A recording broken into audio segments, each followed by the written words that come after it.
May the grace and peace of our Lord and Savior Jesus Christ be with you today and always. The New Testament is a story of God doing a new thing. The people have been waiting. The prophets had predicted and prophesied that someday the Messiah would come. The Messiah who would set them free, the Messiah who would change things, the Messiah who would come and make the world a better place for all people, the Messiah who in his very own words told us that his purpose was to come so that we may have life and have it in abundance.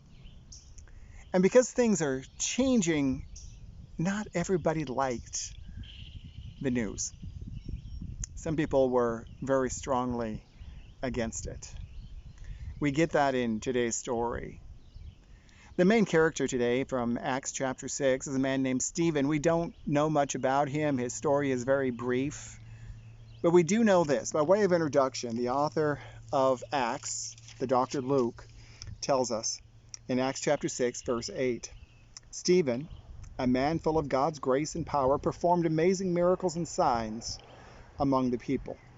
But one day some men from the synagogue of freed slaves, as it was called, started to debate with him. They were Jews from Cyrene, Alexandria, Cilicia, and the province of Asia. None of them could stand against the wisdom and the spirit with which Stephen spoke. Stephen was a man who was impassioned, he was full of power, he was full of authority, he was speaking in a way that convinced many people.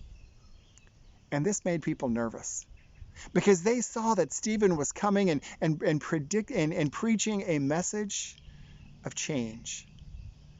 And change is not always easy. And yet Stephen stood his ground. Stephen didn't give up. Stephen decided that no matter what would come, he would share the good news of Jesus Christ. Now we know that he paid dearly for his faith. Shortly after he was arrested, he spoke to those in the court, and he was condemned to die. He's the first martyr for the Christian faith.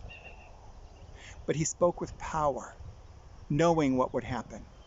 He spoke with authority, knowing what would happen. Brothers and sisters, how many of us are willing to do the same?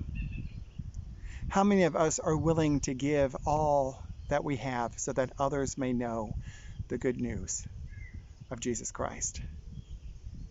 Let's look at the story of Stephen and look at our own lives and see what God is calling us to do and say.